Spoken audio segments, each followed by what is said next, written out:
Here we go. So welcome everyone. Good morning, good night, good evening, good afternoon, wherever you are, dear KMers around the world. Welcome to our KMGN annual course this year, KM in the era of AI, from strategy through change management to impact. We are nearly reaching the end of the cluster, speaking about strategy. And today we will speak about some techniques named guerrilla approaches that are relevant both for the strategy phase, but also for later phases of change management and ongoing KM. So while we chose to put them here, they keep in mind that they can be relevant to all the stages, all phases of our KM journey. So I don't want to take too much time, and I'll forward the discussion, the leadership of this session, in a minute to Rudolf. But before I do so, I do want to bring to our attention that the registration to the KM mentoring program has opened. This is not an initiative of KMGN. This is another initiative. However, we are one global KM community. So any one of us who thinks that he is mature enough, experienced enough, and wants to serve as 1 year as a KM mentor, or that he or she wants some help and want to be a mentee, please register to this program. Later on, remind me, I'll send you the details in our summary today. It's a wonderful program. It's running already for 5 or 6 years. And I think it's wonderful that we continue and that we take part of it. And that way we can contribute to better KM, whether in our organization or in additional organizations. So thank you, and Rudolf, the stage is yours. Thank you, Moria. Wonderful to be here. Now, over the last 4 weeks, we have discovered the purpose of KM. We have mapped our knowledge state. We have gone through our knowledge-based risks, and we have gone through the different KM strategy models. We are about to launch our program. It could be change management, it could be knowledge management, and we are ready for the rollout. But now it is time for a subtle factor to be brought in. And this time we need to pause. What is the approach that we are taking? Because the approach that we take could actually elevate or undo our preparation. So it is a tactical decision. And that is why today we have put together this KM Guerilla approaches. Normally, the traditional approach is a top-down approach. This is the traditional approach that one takes. And so this is normally, it is a very straightforward approach that we do. The management gives a speech. Screensavers are put on all the computers across the organization. Then after that, it is followed by launches at different sites, projects, offices, etc. I was part of that. When I started my career, I was part of the Tata Group. And so we also did a big bang launch, and we had speeches. And we went across to different offices, etc., and we launched it. But if you look at this diagram itself, this tells you something. You can see the arrow. There is less friction at the top, and the friction starts as you go in the middle, and suddenly at the bottom, there is a bit of a effort that is required. So this is the traditional top-down approach that one takes. And most programs, we use a top-down approach. Today, I'm going to talk to you a little bit about different approaches that we need to take. So what are KM Guerilla approach? Any tactical implementation approach other than the straightforward top-down method is considered as a guerrilla approach. Why do we need to look at different approaches? Because in the top-down approach, normally there are a little bit of problems that come in. If it is done too fast, people consider it as a fad. If it is too slow, then the benefits are not quickly apparent. And there is more effort as one goes deeper into the organization layers. Generally it is a high cost but slow impact. Therefore, we need to look at different approaches. Now, we call it bottom-up approaches, but these could be also side approaches, etc. And these tend to be more robust because it is involving the people in it. And you create success stories, do it in a small scale, management buy-in becomes stronger, and they quickly move in many cases from a supporter to a promoter. I'm going to share with you some 5 or 6 different techniques of guerrilla approaches in this session. And I hope that you will understand that most of them are unconventional and they are low cost, but they are high impact. The whole idea is that we should have a portfolio approach we should have a portfolio of approaches. Whenever we want to launch something, we should have a whole portfolio, which I'm going to share with you. And then you can decide, oh, it has to be top down, or it has to be bottoms up or sideways, etc. Now, when we look at whether we should go top down, etc., these are 3 factors that influence what approach we need to take. One is the organization culture itself. I've put just three factors in each of these boxes. So generally in the organization culture, we have to look at whether this company looks at individual heroes. So there is a hero culture that it is driven individually. Normally this happens in a sales organization. So you've got people who come and they deliver, they are the leaders, or your project team.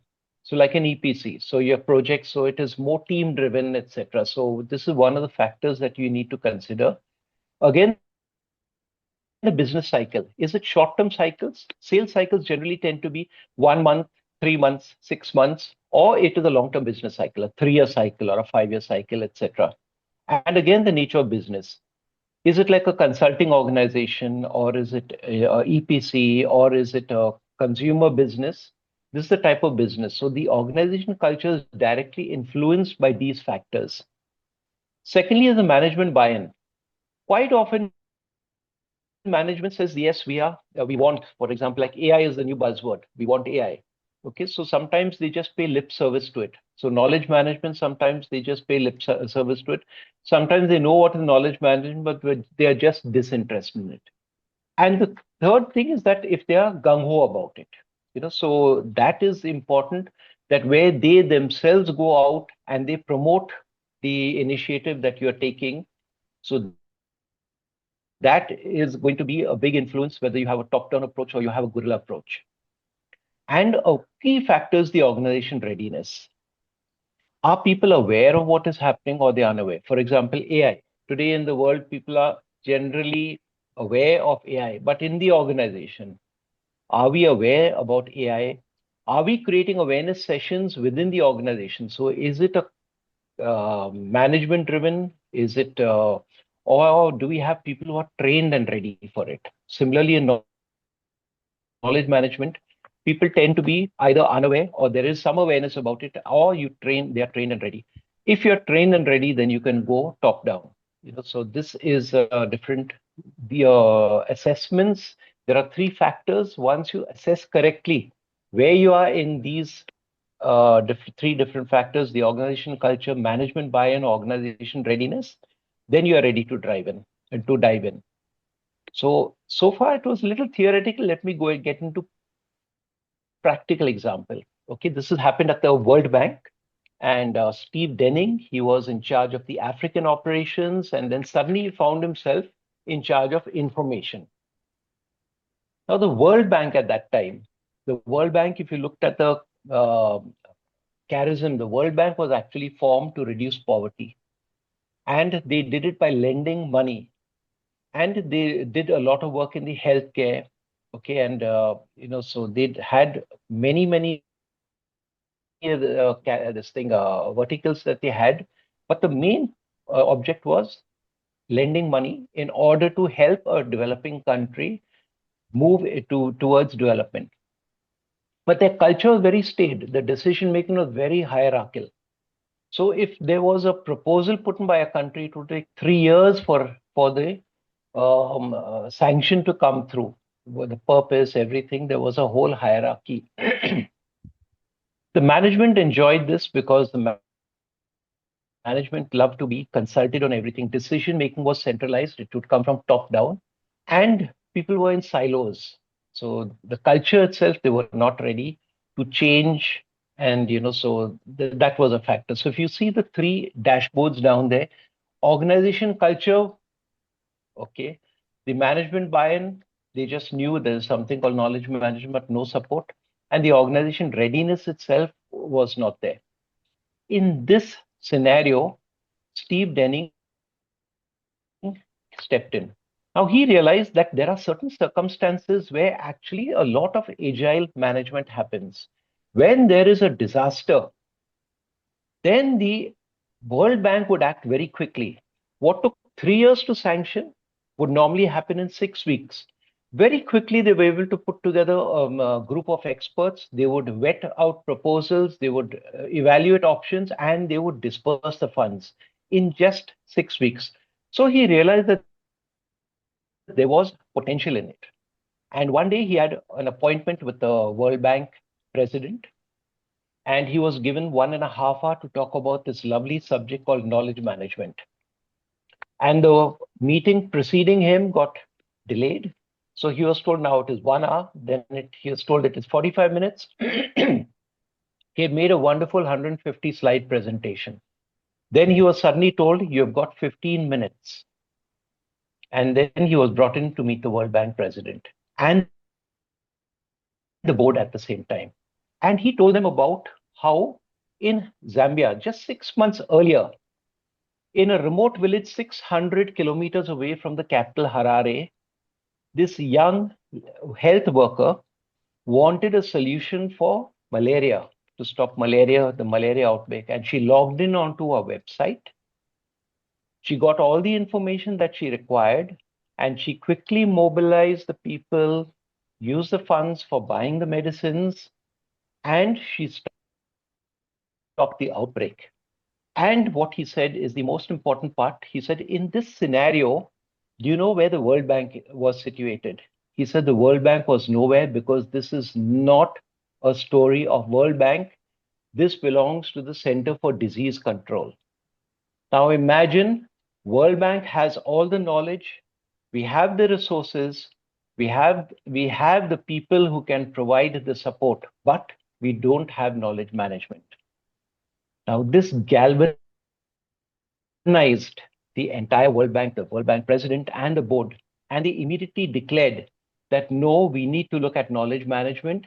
And just 3 months later, at a World Bank meeting with the presidents of the different from different countries, 118 countries, he declared that we are now going to be the world's knowledge bank, not the World Bank, but the knowledge bank. And that was a transformation. So this was actually a blindsided approach, a springboard approach that it took. It opened the door and created endless values. So very quickly, management support came in. It was a gung ho. They went, what do you require to be done? There was an entire change across the organization. And in 4 years, the World Bank started being known as a case study for knowledge management. I think many of the seniors here would be aware of this case study. So this is the first technique that I was talking about, the springboard approach. How can we open the door when there is too many difficulties? The second case I'm talking about is from NASA. Edward Rogers wrote about this. He spoke about this. NASA, if you see, the background is that they come from a very high-tech organization.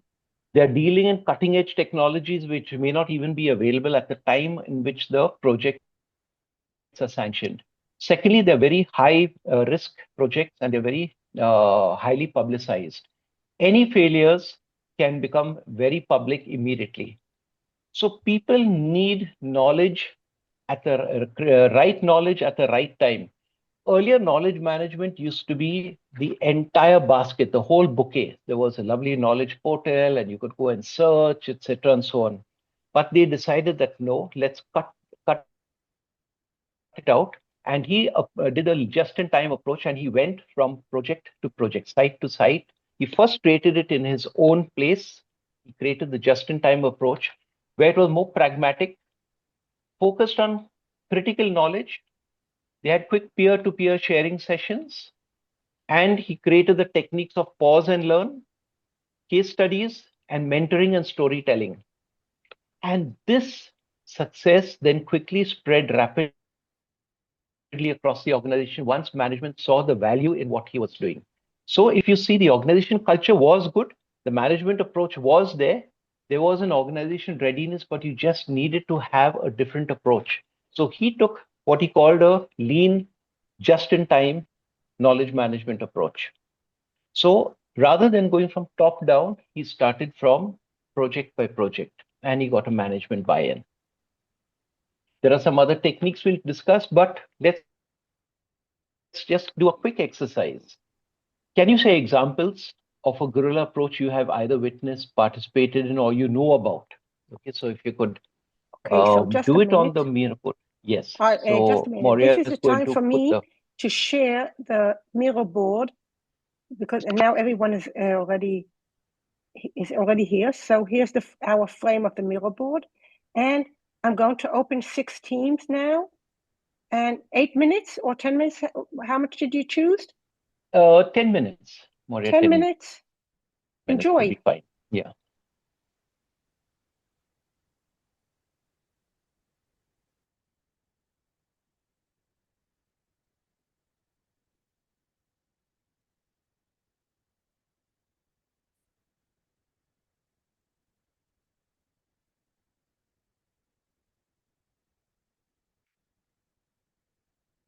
Enjoy. Okay. So Recording back on.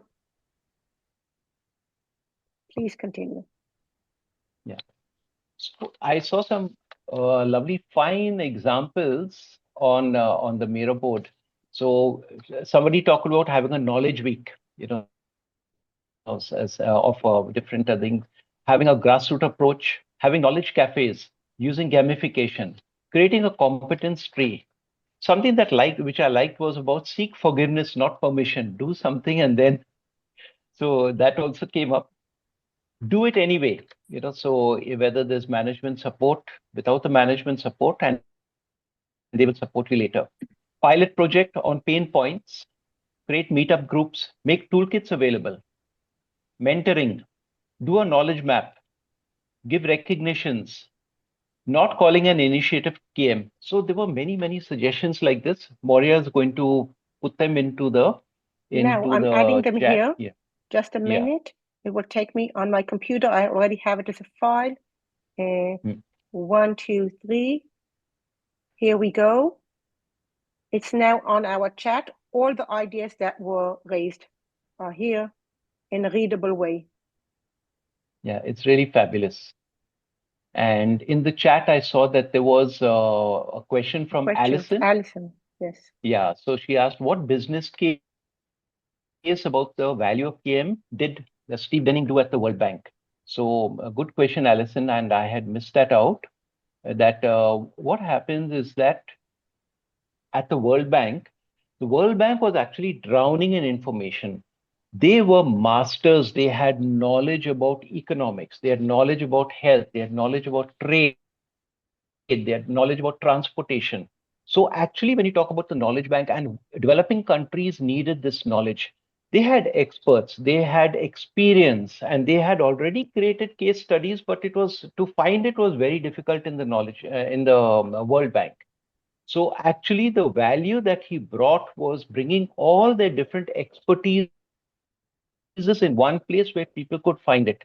For example, that case of the health, the malaria case was actually from the CDC US. But now World Bank had not only had the approach on health, but also who are the experts you could consult globally and who had experience. So a lot of value got created and they became a nimble organization. Earlier, they used to be considered only as a lending organization. They forgot their charism, that they were actually there to sort out the things of poverty, health, improve the conditions, for infrastructure, etc. But now there was a whole case available, and the countries used it when they were creating proposals. So it helped the World Bank also to speeden up their delivery process.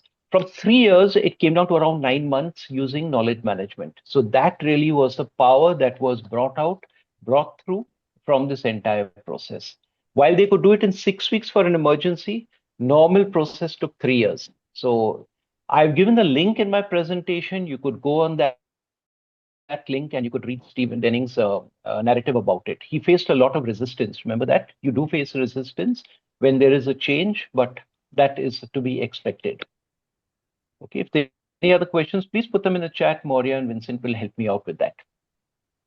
Now let's go to a different approach. In a very staid organization, it's a legal firm in Malaysia. Now, in a legal firm, what happens? The knowledge is actually held by the partners or the different lawyers, and they don't want to share that knowledge. This legal firm was taken over by a new management, and they wanted to bring in a culture of sharing. So every Friday, they would actually have a session with the managing director would be sitting there, and he'd invite all the lawyers to drop in. Okay, and they would actually want to share. He wanted them to share knowledge. So they had a brown bag session, what they called a brown bag session. They call it a Friday brown bag. So the CEO would sit there, the managing director would sit there, and he would ask people to share their experiences, but it was not working. Marriott, who was the head of KM, took a different approach. She said, let's have a kiss session on Fridays. Come and see lawyers kissing. What does KISS stand for? Would anyone like to tell me what does KISS stand for? You can unmute and Keep it simple, stupid. yes. She had a different take on it. She called it the knowledge and information sharing sessions in bracket come for a kissing session. And this changed the entire. There was this thing, come share a kiss, okay, and you can also have a brown bag. And through this, what happened is that it broke down the culture. People started coming in; they were very willing, and the stories were later on shared. This is a kiss that somebody had given, and they started sharing a lot of tacit knowledge to the extent that one partner who was very successful with a particular judge finally shared, actually, he says this comes down to something very small. The highlighter color that you use in your case and the sticky notes that you put to mark the different pages, that is what the lawyer wants in a particular color. They don't like all these fancy colors. So this was critical knowledge that got shared through this tacit knowledge sharing. It changed the entire culture, and it created. So it was basically the magic of the approach that really broke down this silo.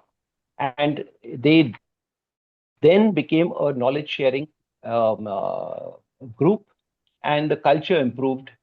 There was management support was always there. From a legal firm, let's go to government.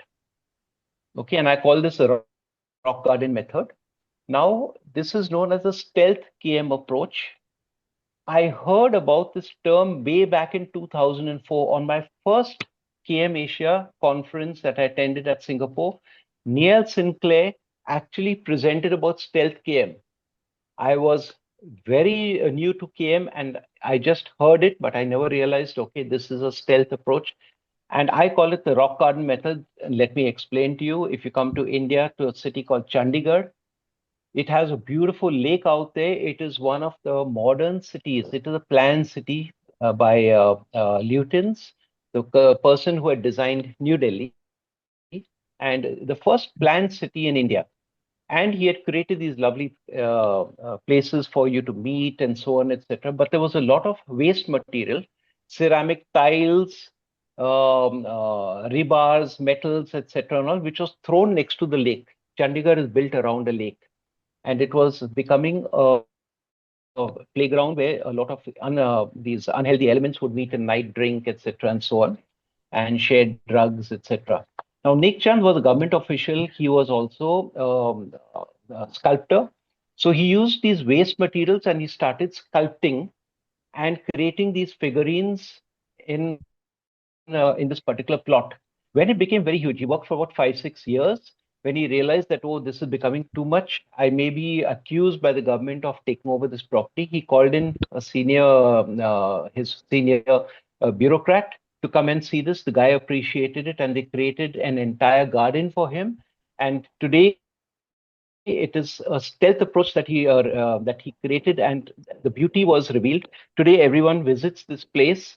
Similarly, Neil Sinclair, he was in the Canadian government. He was stymied. There was a lot of talk about digitalization of services, etc., and how knowledge management would actually create value for Canadians, local Canadians. But the organization culture was very staid. The management buy-in was not there. The organization was ready for it in a way, but they were stuck in time.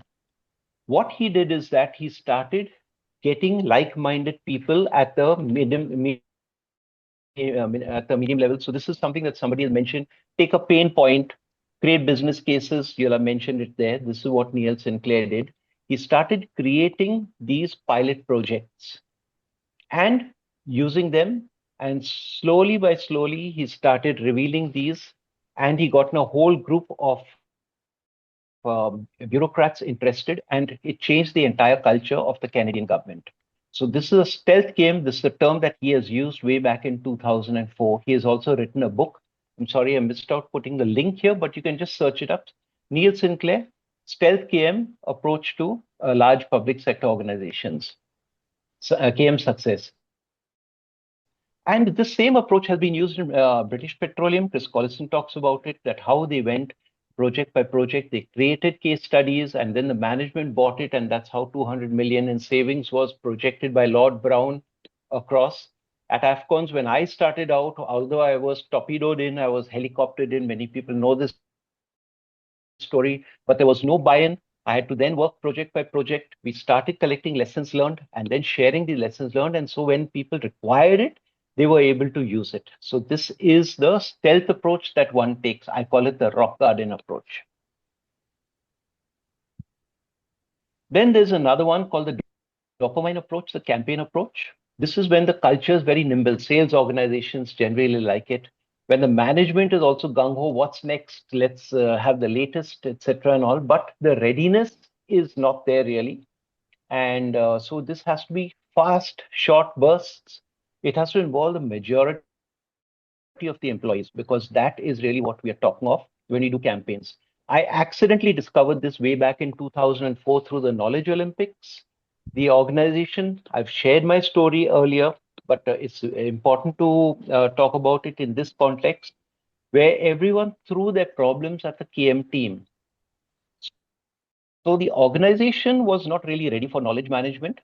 They wanted something new. The management was supporting, but didn't know how to go about it. People threw all the problems at the three of us who were the KM team. And one day when the Olympic Games was announced, I saw this as an opportunity. Why can't we run a knowledge Olympics? So all the problems were actually put into games that were run in the Olympic Games. We coincided it with the Olympic Games. We had the torch, we had the mascot, and we had the torch going around the office to different people, and we had simultaneous launches on the day the Olympics was launched. And it transformed the organization. So this is approach. You need to have fast, short bursts. You need to involve a lot of people. It catches the imagination. Similarly, you can use it now. AI is coming in. So how do you catch the imagination of people? People are talking about it. Management wants to do it, but can you create a environment in which everyone can then participate? But remember, it has to be used strategically for short-term challenges. Okay, it cannot be overused. Fatigue sets in. So I call it the dopamine approach. When I say you can use it short-term, strategically, in AFCONs when I was there, after I had joined on board, one of the directors kept troubling me every week, every month. He would come in. He was a mentor to the management, to the middle management, and you'd come and say, no one knows about knowledge management. I met so many people. You've joined. People don't know about knowledge management. So one day we launched what we call the K2D, the November to December campaign. And in India, we are very, very focused. We love gold. We are possibly the only people in the world who buy so much of gold. We don't give it to the government. We hoard it. It comes down from generation to generation. We create a lot of jewelry, gold jewelry. People are so focused on gold. So we created this campaign, convert your knowledge into gold. And the prize that we gave was 10 grams of gold. In those days, gold was not that expensive as it is today. Okay. And everyone then understood, okay, I can convert my knowledge into gold. And this campaign has continued. Running now in its ninth year. Okay. And so that's how you can actually set a burr in the mind. It's like a cactus that sticks to you. So people realize that knowledge can be converted to gold. So use the dopamine approach strategically. Any questions, any comments in the chat? Any sharing that you have? Is this interesting or it is? It's amazing, Rudy. It's really inspiring. I love it. Thank you. Thank you. And these are stories that I've collected from people across. So these are actually implemented and demonstrated. Woody, Okay. there is a question. Yes. If you can please expand after you use the guerrilla approach or specifically the dopamine method, how do you sustain momentum? Yeah.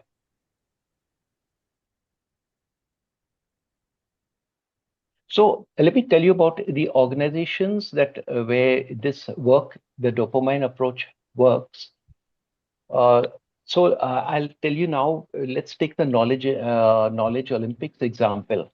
Okay, while it was initially a 2 month campaign, but the knowledge that we got was from 36 different areas. We broke it down into 5 disciplines actually. One was in terms of um, uh, organization efficiency.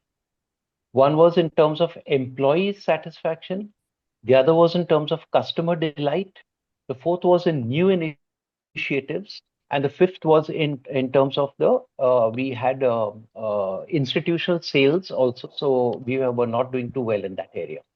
So we actually broke all these challenges down into 5 different areas. And from this, now remember this, you'll have the dopamine approach, but what you do with it. Afterwards, we put all these people into communities of practice. All those who participated, we created a community. We didn't call it community of practice. We just call it a community of like-minded people. The marshal and the winners were actually then the animators. They went around the country talking to different people. So over time, we then created 5 dream teams in the 5 areas: new initiative, employee satisfaction, customer delight, organization efficiencies, etc. We created dream teams. 2 years of work it took, and the entire culture of the organization changed. In these short bursts, you get lot and lot of knowledge. How do you then leverage that knowledge in the organization is very critical. Okay, so this I hope answers you that how you can use the knowledge that you create from this into your routine business. I think, We do it for Rudy, short term that also. it is very context specific, because that is, for example, if you had a campaign or you had a dopamine or any gamification that yield some ideas of real needs, but if you had the foot in the door, like with the World Bank, it will turn you to for a different way. So it really depends what's the stage, who you're working with, what are you doing specifically, but it can help. True. It depends on the organization context. So So that needs to be kept in mind. Again, what was the objective of that particular gamification program that you had? Was it that to get people engaged, understand what is like the November to December campaign was to quickly put into their minds about KM, but we now use that same program we use every year for what we call unstructured knowledge. So while the organization has lessons learned, etc., so this is the structured part of the knowledge. The campaign is used to mop up other things where people have expertise in areas which we normally don't put it into our domains on the KM portal. So we use K2D basically to mop up different type of knowledge, and so you need to see how to use it strategically. So this is a strategic method that you use. It cannot be used for the long term. I've just given one example how it was used over 2 years, but otherwise how November to December is still used, ninth year in succession, but it is still used only for a particular purpose. Okay, so I hope that has answered it to some extent. Now let me take a case study that summarizes all this in a very practical way. This has been contributed by Vijay Kumar Panda, and he joined JLT and NTT data at different points in his career. And there was no formal mandate in both the organizations. There was no formal mandate. He had been brought in basically to look at how the information could be structured because his background has been in knowledge management.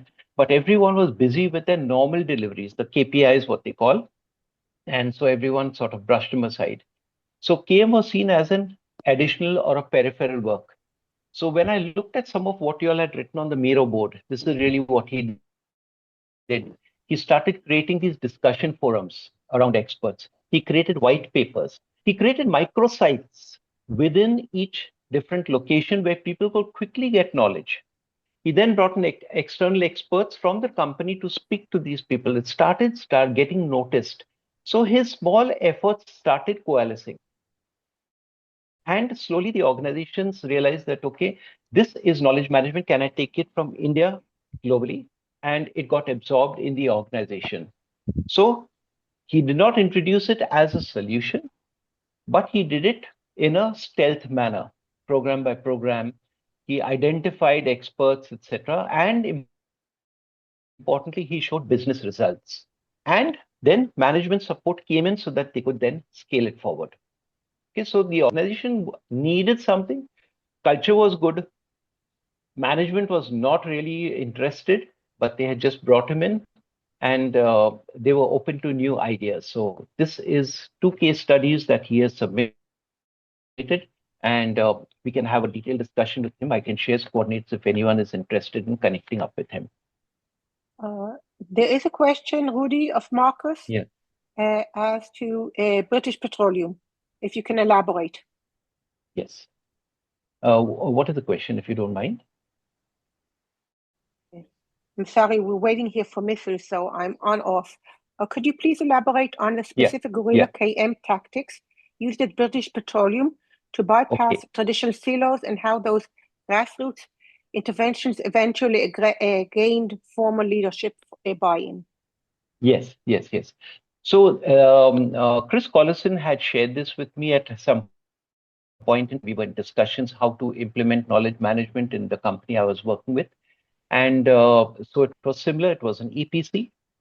And what they had done is that they had in each project, they realized he was actually from a finance background. You need to keep that in mind. He was from a finance background, but he was also a people-oriented person. And so slowly, what he did, he started collecting stories around different, we can call it failures, but he created into hero stories, or he created it into turnaround stories. So he started collecting these turnaround stories, and he started creating, today we call it microsites. So within the particular projects, now each BP project, remember, could be 200 million to 500 million dollars in those days, which was a big amount. So they created microsites where people, he started also having these weekly meetings where people could come and share, like a brown bag meetings, and they could share their stories. Then he would quickly write it up and he would share it around. And then when people were asked about, okay, how did you manage this? He then had experts so they could share on video conference. They would actually share technical solutions. So over time, this started becoming talked about in British Petroleum, that how did we do this? How did we learn? And it started becoming a culture. till the management, Lord Brown heard about this and he called for this group to meet and discuss. And then he spoke about how they had saved 200 million. And that's when the whole culture change happened in British Petroleum. They started looking at knowledge management seriously. So I hope I've answered you to an extent. Yes, thank you. Yeah. So at the end, you need to be like the swan in your approach to KM approaches. The swan is very calm on the surface, but underneath it is kicking furiously. You need to constantly remember, you need to constantly look at what's next, what am I to do, what is working, what is not working. In all these cases, there has been one person, the power of one, whether it is Marriott Go, whether it is Panda, whether it is Chris Collison, etc. It is a power of one. Neil Sinclair, Steve Denning. It is a power of one. One person becomes the enabler. He or she could be the risk taker. So that is and they become the enabler in the organization. But all Guerilla approaches have to have a strong linkages to business value. It could not be that, okay, we have the lovely Friday sharing sessions and we are building culture. It has no meaning. It has to be linked to business value. Again, there are many, many different ways, approaches that you need not have only one approach. You should have a mix and match. Sometimes it could be top down, it could be bottoms up. If you look at Steve Denning, actually what happened was he got his foot into the door and it actually became a top down approach. Okay, so that is really the power that you can have. Even if you look at what happened at British Petroleum, they got a foot in at the door and then it became a top down approach. So this is a mix and match strategy, mix and match approach that you need to have.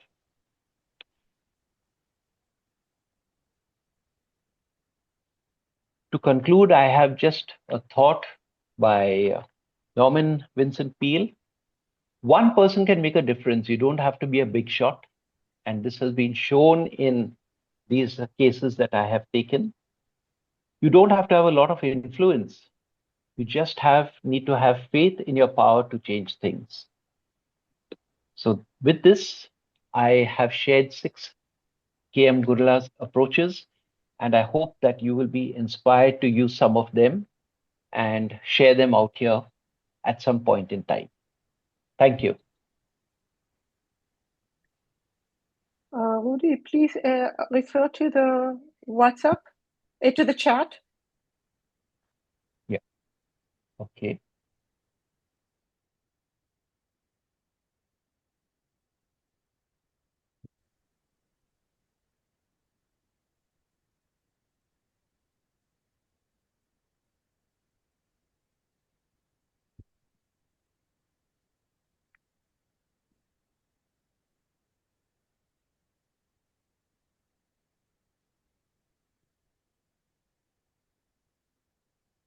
One of the critical, so this is by Josephine.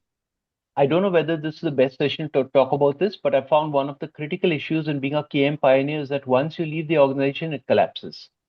Even with platforms and knowledge champions in place, would be curious to learn on how to avoid this. A very critical piece. You should not. I would put it this way: don't leave until actually you have sort of institutionalized it. But remember that once you start and you get management support, you need to actually now create it strong KM processes, and that is really what the strategy should be about. Creating strong processes that actually outlive you. So this is very critical that so that like I was with AFCONs for quite some time, but I stayed on as I would put under my watch, where we developed 2 people to take the approach forward and also bring in newness. It is a problem that if you are a pioneer and you've not yet institutionalized it, it can collapse after you've left, and so you'll have stories. But look at the case of what case study given in British Petroleum, or with the World Bank, or with British, or with JLT, or with NTT. These are now in place, and they actually, sort of living on beyond the person.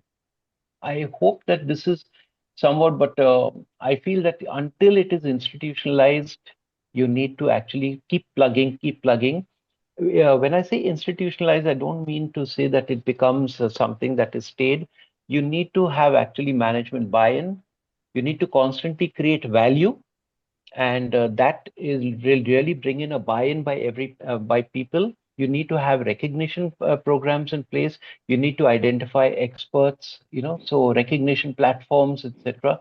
So that's how actually you will be able to ensure that it does not collapse once you left. I hope that has put in some perspective to this. Are there any other questions?